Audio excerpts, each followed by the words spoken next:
La Cinco, avec les CC, ont été porteuses d'une initiative juste à l'aube de l'agression du M23 ou de l'armée rwandaise du côté de Goma. Ils ont déclenché une initiative visant à renouer avec les dialogues déjà en interne, avec quelques personnalités politiques, mais également en externe. Ils sont partis au Rwanda, ils ont eu une démarche à l'extérieur de l'Afrique même, en Belgique par exemple, où ils ont rencontré aussi quelques personnalités. On va nous interroger sur la portée de cette initiative après, mais est-ce que symboliquement, M. Josué Kazadi, c'est un retour en grâce de cette église qui, pour une certaine opinion, elle est puissante au sein de notre politique, mais pour une autre opinion, alors, elle ne fait pas grand-chose. Est-ce que ça montre quand même une certaine puissance de cette église dans l'environnement politique de notre pays? Avant de parler de cette démarche, laissez-moi m'incliner devant la mémoire de nos compatriotes qui ne cessent de tomber devant cette injustice que nous subissons depuis plus de 3 décennies et qui a plus d'ampleur depuis quelques mois maintenant. Notre vœu, c'est de voir tout cela s'arrêter le plus tôt possible et que le peuple rentre dans son habitat naturel et que les pays avancent. Ce que nous sommes en train de connaître redresse encore la marche vers le développement de notre pays. Et hormis la marche de ceux ou la démarche de ceux qui se portent volontaires pour apporter la paix dans notre pays, nous, peuple congolais, nous sommes tous responsables de notre devenir. Et donc, aujourd'hui, nous sommes face à notre histoire. Nous devons choisir ce que nous voulons être demain. Okay. Et cela passe par l'instant actuel. Pour répondre maintenant à votre question, à savoir si la démarche de la Cinco, si elle est conforme à ce que attend le peuple congolais, d'emblée, je dirais non. Okay. Non, pourquoi? D'abord parce que c'est une démarche tardive.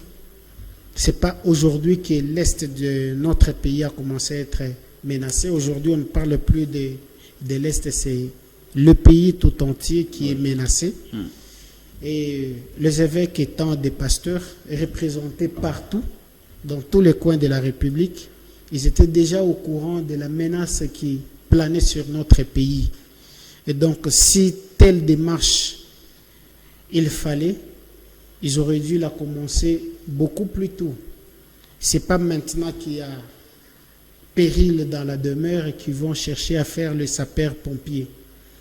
Et parce qu'ils parlent du pacte de vivre ensemble, la démarche qu'ils nous ont donnée, nous, peuple congolais, et ce qu'ils sont en train de faire, frise un peu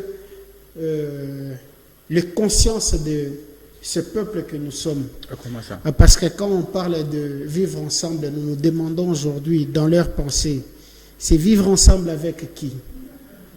Parce que si c'était une question congolaise, on les verrait approcher les têtes congolais pour essayer d'en finir avec cette crise. Mais nous les avons vus traverser nos frontières. Justement. Il y a quelques jours, ils ont été au Kenya.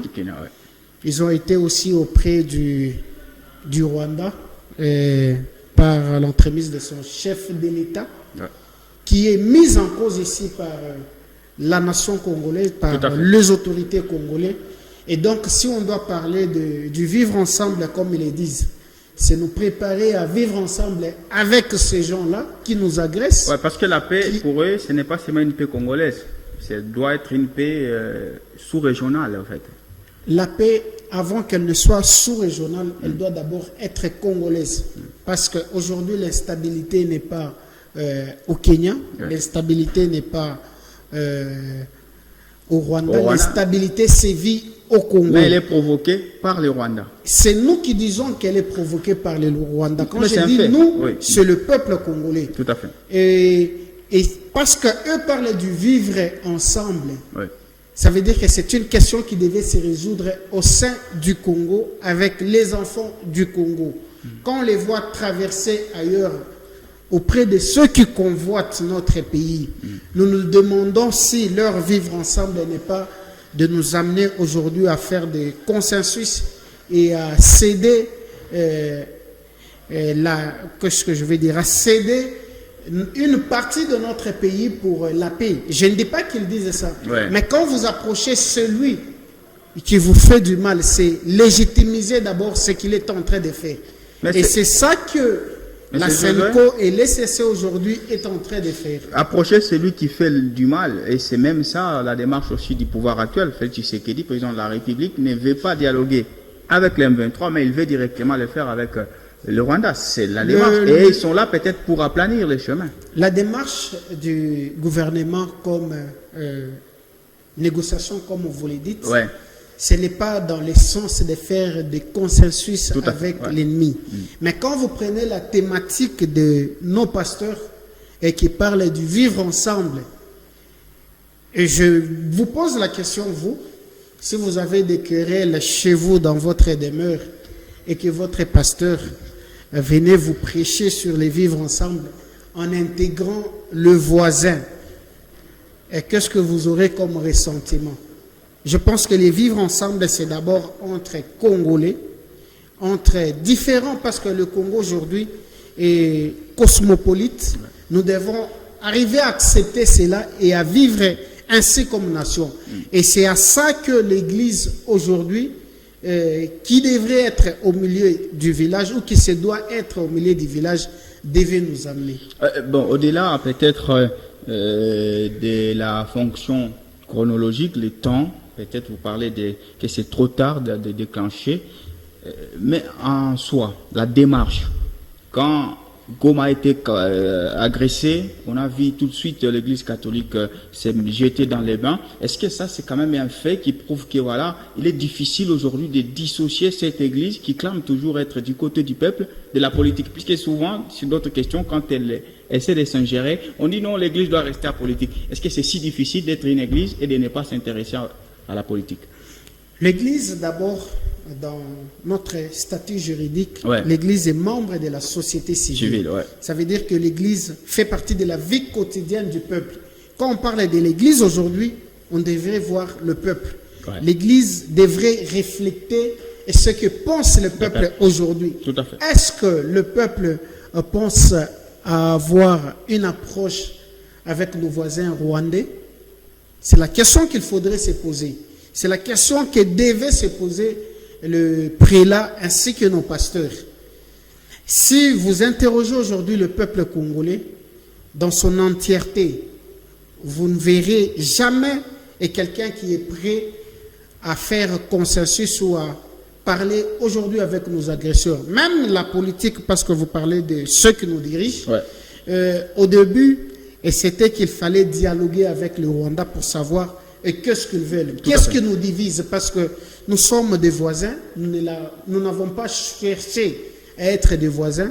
Dieu a voulu que nous soyons des voisins, nous resterons. Nous sommes même membres de l'EAC. Oui, aujourd'hui nous sommes même membres de l'EAC, nous dirons d'une même famille. Tout à fait. Donc il était normal que, en tant que membre d'une même famille, qu'on puisse dialoguer pour savoir qu'est-ce qui nous divise. Mais aujourd'hui, nous sommes passés à cette étape-là. Aujourd'hui, on n'est plus à l'étape des querelles, mais nous sommes en pleine guerre avec nos amis de l'autre côté.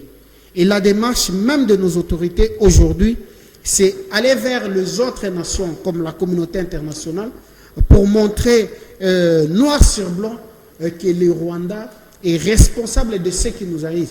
Et quand on dit aujourd'hui que le Rwanda est responsable, ce n'est plus pour dialoguer. C'est pour chercher maintenant à mettre la communauté internationale devant ses responsabilités. Et si la communauté internationale ne sait pas assumer ses responsabilités, voir nous-mêmes en tant que peuple, comment prendre notre devenir en main. Donc si le moment n'est pas au dialogue, donc la démarche de la SENCO devrait être annulée, puisqu'elle a été lancée, il faut le dire, hier via un culte écuménique ici à Lubumbashi, où elle a réuni plusieurs personnalités religieuses et politiques, et du coup, donc, vous prenez déjà une sorte de mornay. Moi, je dis d'abord que cette démarche est erronée, et tardive, sans sens, et elle ne peut accoucher que d'une souris. Rassurez-vous, je ne suis pas prophète des malheurs. À l'issue de la démarche de la SENCO, voyez ce que nous aurons comme pacte social de vivre ensemble. En interne, quand même, ça vaut la peine de réunir certaines têtes pour qu'elles puissent parler un même Je langage. pense que, étant peuple congolais aujourd'hui, on n'a pas à attendre que quiconque vienne nous mettre ensemble pour que l'on puisse relever les défis qu'est en train de traverser notre pays. Okay. En tant que peuple, chacun se sentant concerné par ce qui se passe dans notre pays, nous devions automatiquement nous mettre ensemble pour voir les voies et moyens pour nous sortir de cette situation. Est-ce que c'est le cas? Malheureusement, ce n'est pas le cas parce qu'aujourd'hui, la situation que nous sommes en train de traverser profite aux uns et fait mal aux autres. Et cela nous divise. Donc, en interne, il y a ceux qui profitent de cette situation. Vous êtes journaliste, Tout à fait. donc mieux informé que moi. Vous savez qu'il y a des gens qui profitent de cette occasion pour des probables repositionnements. C'est vrai qu'ils pourront se repositionner, mais pour diriger quoi et qui? Et ce sera Parce qu'aujourd'hui, quand vous voyez notre parti Est, la population est en train de se vider. On se demande aujourd'hui, on va diviser qui? On va diriger qui? C'est la question qu'on devrait se poser. Parce que je vois certains camper dans leur position d'opposants, c'est les autres partis majoritaires au pouvoir. Mais la majorité, c'est ce peuple qui est meurtri. Vous êtes opposant parce qu'il y a une partie du peuple qui croit en votre débat, en votre idéologie, en votre démarche. Mais aujourd'hui que ce peuple est tué, que ce peuple est dispersé, vous allez représenter qui?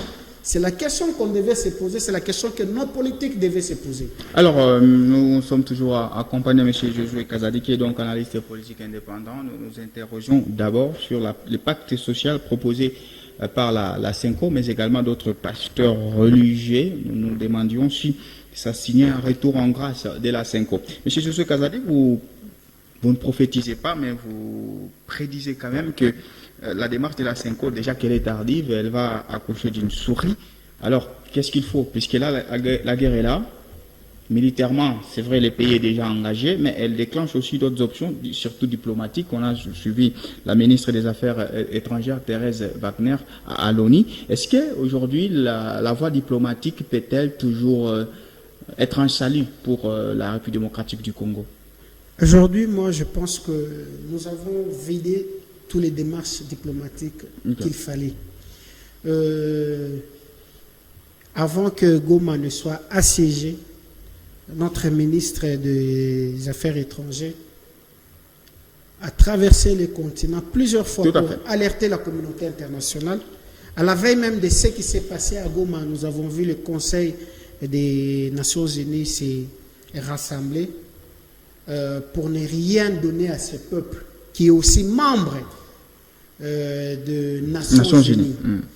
Aujourd'hui, je pense que l'ère n'est plus à la diplomatie parce que la diplomatie a montré ses limites. Et le mal est déjà fait. Il faudrait aujourd'hui, maintenant, en tant que peuple, que l'on puisse voir dans quelle mesure nous allons riposter.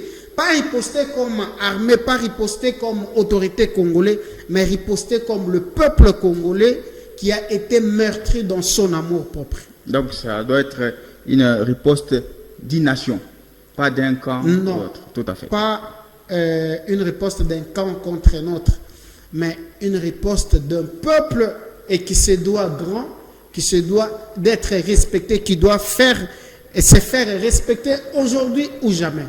Et voilà, pour ce qui est de l'évolution de la situation dans l'Est de la République démocratique du Congo, la situation sécuritaire du pays, il faut justement suivre les journaux. Ça sera à 19h, heure de Lubumbashi et de Goma, si vous nous suivez dès là.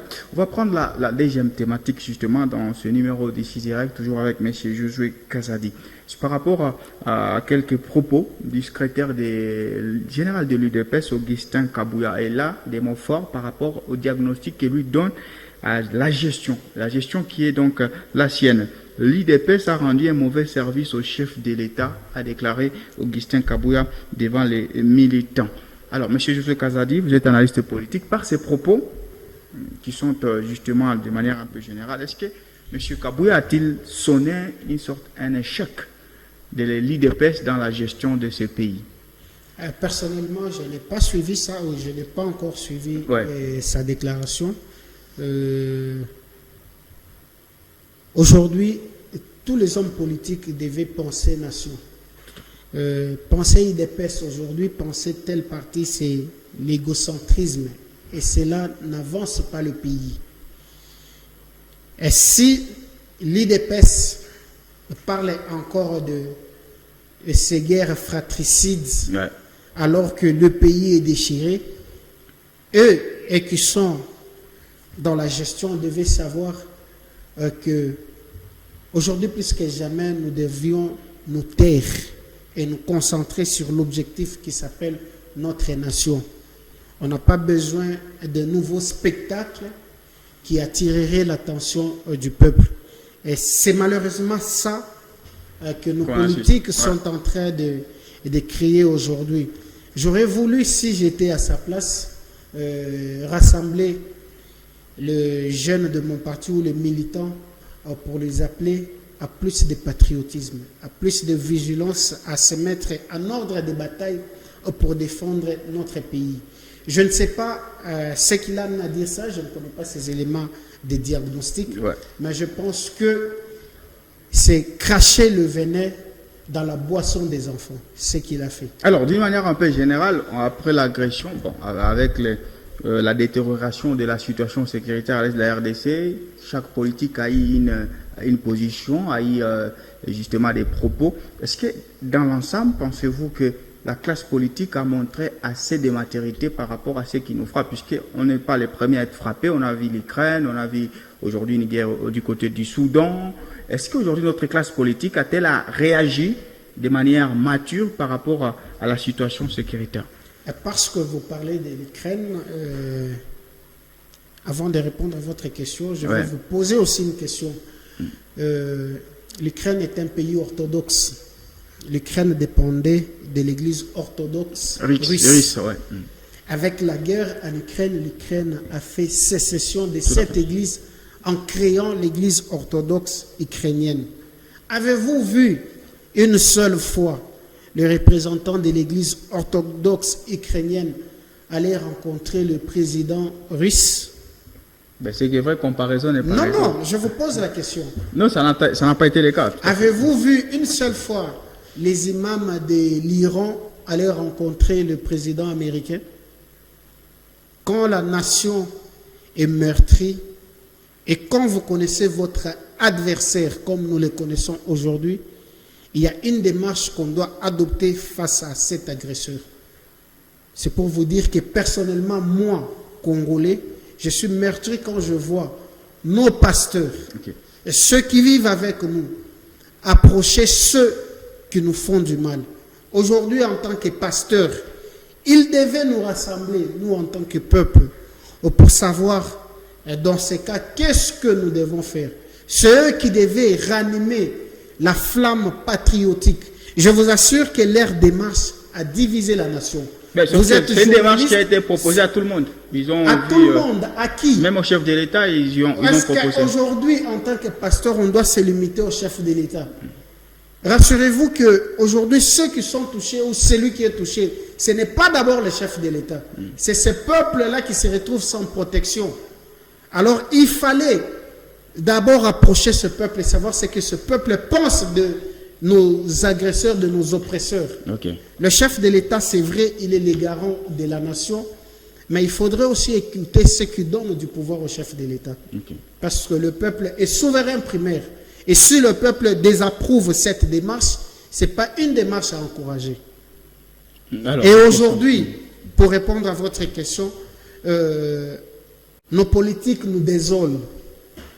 Quand nous suivons notre classe politique, nous sentons que chacun essaye de tirer les draps de son côté, chacun essaye de rejeter la responsabilité sur les autres. J'ai suivi, il y a une semaine ou 2 semaines, un monsieur qui était vice-premier ministre de l'Intérieur et de la Sécurité dans ce pays, décharger le président Félix pour dire que le président a trouvé cette situation. C'est de la mauvaise foi envers le peuple. Parce que dès lors que le peuple vous investit du mandat des chefs de l'État, il n'y a rien qui vous surprend. Il n'y a rien que vous trouvez. Vous êtes appelé à assumer les responsabilités de ceux que vous avez trouvés, de ceux que même vos aïeux ont créés. Dès lors que vous êtes chef de l'État, cela incombe de votre responsabilité. Donc aujourd'hui, dédouaner le chef de l'État, c'est de l'irresponsabilité. Nous sommes, comme peuple, nous sommes tous responsables de ce qui nous arrive. Et lui, comme le chef de l'État, le garant de la nation, il est plus que concerné par ceux qui nous touchent aujourd'hui. Et donc, il faudrait que les politiques aujourd'hui convergent pour que nous puissions nous sortir de cette crise. Alors, pourquoi cet échec de la politique s'est déjà enraciné dans nos partis politiques où il n'y a peut-être pas assez de cadres qui doivent gérer? Qu'est-ce qui est à la base de cet échec, de cet éboulement politique comme ça? On sent que les réactions, elles ne sont pas assez matures. C'est un problème de culture congolaise. Okay. De culture congolaise. Il y a 6 ans, nous avons eu comme chef de l'État M. Joseph Kabila. C'est pour vous parler de la culture congolaise. Il a créé l'FCC avec son état-major, mais il n'a pas su faire élire son dauphin. Tout à fait. Mais il a eu la majorité. Nous avons vu de quelle manière cette majorité s'est disloquée. C'était-elle à l'avantage du peuple congolais? Non. Pourquoi? Parce que chaque fois qu'il y a du mouvement dans l'atmosphère politique, nos politiciens cherchent à se repositionner au détriment du peuple. Et c'est ça que nous sommes en train de vivre. Nous avons vécu ça depuis l'indépendance et nous continuons aujourd'hui, presque 65 ans après, à vivre la même situation. Il est temps que les choses changent. Et nous, comme jeunesse, nous sommes appelés à faire le forcing pour que les choses changent dans ces pays. Et sinon, nous allons aussi vivre la même culture parce que nous sommes habitués à voir cela. Le jour où nous serons appelés à diriger ces pays, nous allons les diriger de la même manière que ce pays est en train d'être dirigé aujourd'hui. Donc c'est aujourd'hui ou jamais que nous devons nous révolter. Pas nous révolter contre les pays, mais nous révolter contre tous ceux qui se disent politiciens qui en réalité nous prennent en otage. Est-ce que le peuple est responsable aussi de quelque chose dans cet échec, puisque vous l'aviez dit, c'est lui le détenteur des pouvoirs, mais est-ce qu'il les donne aux personnes adéquates ou le peuple aussi donne les pouvoirs de manière aveugle? Le peuple est responsable de ce qui lui arrive. Pourquoi? Parce que regardez aujourd'hui notre classe politique, je dirais que c'est du déjà vu. Quand je dis du déjà vu, ce sont des gens qui ont dirigé hier, aujourd'hui et éternellement. Et nous continuons à donner de la place à ces gens-là. Quand je dis nous, c'est nous le peuple. Si aujourd'hui nous décidons de dire stop, nous devons changer la classe politique, rassurez-vous que nous allons la changer. Voilà. On va prendre la conclusion, mais nous parlions justement du pacte social pour la paix et c'est un retour en grâce de l'Église catholique, surtout via les évêques de la Senko. Quand on s'en souvient que dernièrement, il y avait quand même un bras de fer entre la Senko ainsi que les pouvoirs de Kinshasa. Et puis nous avons parlé également de l'IDPS qui a rendu un mauvais service au chef de l'État. Les propos d'Augustin Kabouya par ses diagnostics, est-ce que Kabouya plutôt a-t-il avoué l'échec de l'IDPS dans la gestion du pays? On va commencer par conclure la première thématique. M. José Kazadi, avec vous, qu'est-ce qu'on peut, de manière un peu ramassée, retenir de cette démarche déclenchée par les religieux du pays pour retrouver la paix à l'Est?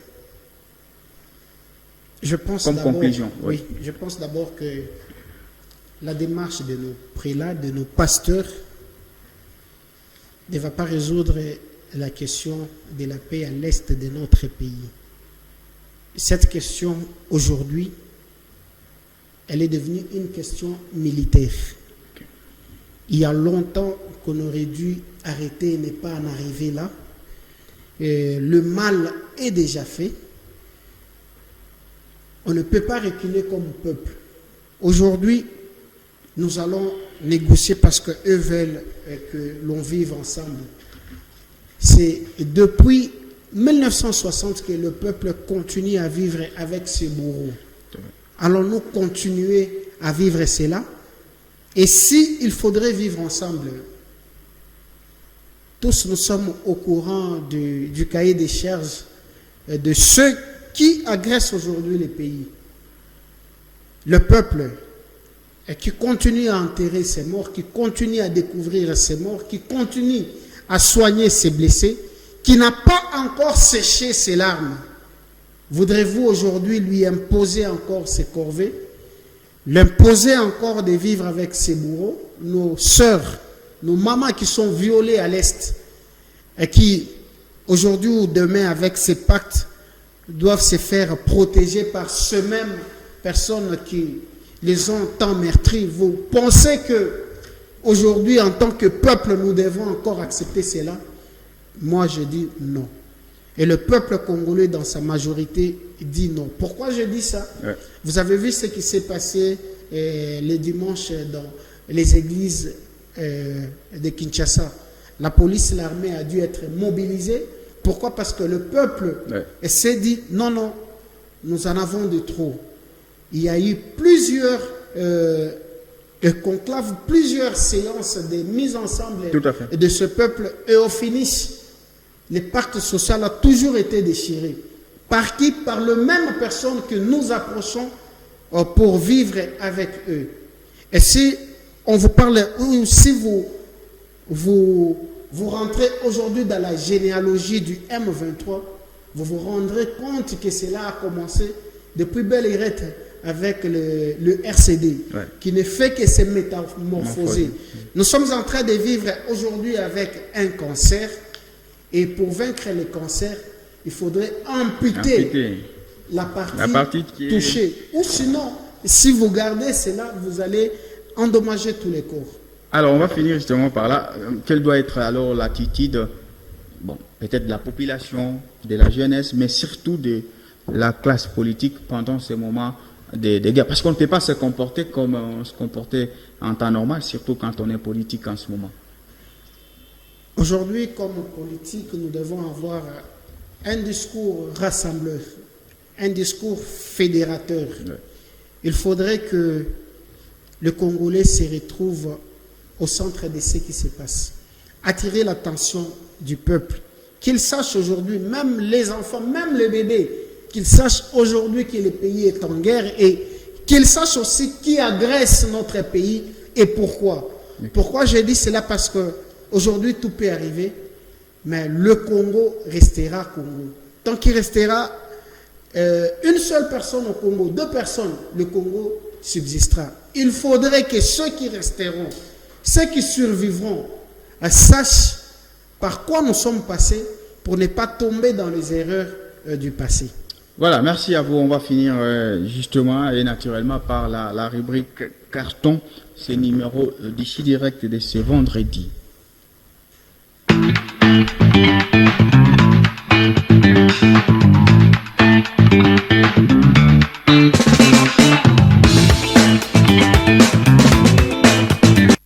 C'est les rouges, le vert ou les jaunes. Les rouges pour la sanction négative, les jaunes pour un avertissement et les verts pour une sanction positive. Monsieur Josué, quel est votre premier carton justement de cette année 2025 et vous l'adressez à qui?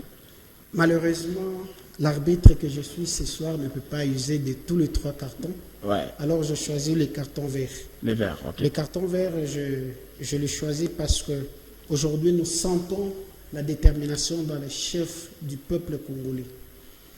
Sans attendre de mots d'ordre, nous sentons l'unité du peuple face à ce qui se passe dans la partie est du Congo. Il y a certains qui se cotisent pour donner l'effort de guerre à ceux qui sont au front. Il y a ceux qui se portent volontaires pour s'enrôler dans l'armée. Il y a ceux qui, depuis des années, je parle là des patriotes Ouazalendo, qui se sont délestés de toute activité de la vie de tous les jours pour prendre des armes, pour défendre la mère patrie. Aujourd'hui, nous devons être reconnaissants à l'égard de notre peuple qui chacun, dans sa diversité, chacun dans ce qu'il sait faire, chacun dans ce qu'il fait, essaye d'apporter quelque chose à son pays. Nous pensons aussi à vous, nos amis du média, qui ne cessez de rallumer la flamme de l'unité, de l'amour envers ce pays. Et c'est ça qui a amené toute cette convergence à l'idéologie de la paix que nous sommes en train de rechercher aujourd'hui. Merci à vous, M. Josué Kazadi. Je rappelle que vous êtes analyste politique indépendant. Merci d'avoir bien voulu argumenter ce moment. C'est moi qui vous remercie. Allez, c'est la fin de ces numéros d'ici direct et même les derniers numéros de cette semaine qui revient donc ici direct lundi prochain, mercredi et vendredi, avec d'autres présentateurs mais également d'autres thématiques. D'ici là, restez clients suivant nos programmes. Les rendez-vous à prendre à partir des 19h. C'est dans 10 minutes, ma montre faisant foi, que vous allez suivre la grande édition du journal. Au revoir.